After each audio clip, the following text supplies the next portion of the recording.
An atheist was given a New Testament, and I'm the one who gave it to him.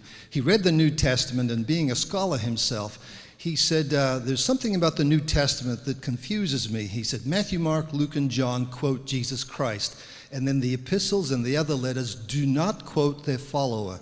Why is it that the epistles and the other letters of the New Testament do not quote and say Jesus said this? Right. Okay, so the question was, why is it that when you read the epistles of the New Testament, for example, the letters of Paul, you don't have Paul quoting Jesus of Nazareth all the time, whereas you do have this in the Gospels? Well, I think the answer to that is that the Gospels are biographies of Jesus, and so naturally they tell the story of Jesus' life and his teaching, so naturally they quote him. By contrast, the epistles are what we call occasional letters. That is to say, they were written on specific occasions to address specific issues that were burning in those churches. For example, the premier example of this would be the letter of Philemon, where Paul is writing to his friend to let Onesimus, this runaway slave, go. And it's a very personal letter. It's clearly just an occasional letter between Paul and this other person about this specific concern. And even in a place like Corinth, Paul addresses issues like meat offered to idols, people were getting drunk at the communion table, how do you use spiritual gifts and corporate worship. Paul is addressing all of these very specific concerns in these letters and not trying to give a sort of biographical account of Jesus. But in fact, if you do read the letters of Paul, you will find he does quote Jesus on several occasions.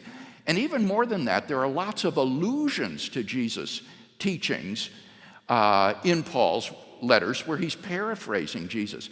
A great example of this is where Paul says, now concerning the married, he says, I have no command from the Lord, but I give my opinion as one who by the Lord's grace is trustworthy. Now, he's not saying there, I have not been inspired by the Lord to give this comment. I don't have any sort of inspiration from God, and so I'm just giving my view. He's saying, I don't have any tradition from the historical Jesus to share about this. I don't have something I can quote from Jesus about this, but as an apostle, commissioned by him, I'm going to give you my authoritative view as an apostle of Christ. And that's a perfect example, I think, of where Paul is in touch with the Jesus tradition, but in this case he said, I don't have anything from the Lord about this, and so I'm going to give my view. By contrast, when he addresses in 1 Corinthians 11 the problems at the communion table, there he does say, on the night that he was betrayed, Jesus took bread and broke it and said, this is my body, which is for you. And he quotes the Jesus tradition. There he's got Jesus tradition.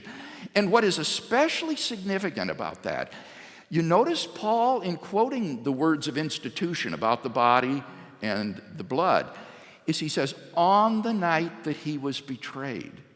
This shows that Paul knew the historical context of the traditions that he handed on. He didn't just have the story of the Last Supper. He knew it was on the night of Judas' betrayal of Jesus. So we see there that Paul understood the wider context of the traditions that he handed on and delivered, and knew the wider Jesus story. So only the tip of the iceberg is in view in the epistles, and Paul will quote from or allude to the teachings of Jesus only insofar as they impinge upon the occasions that prompted him to write the letter to these people. But many New Testament scholars have called Paul's epistles a fifth gospel because precisely of his allusions and quotations to Jesus.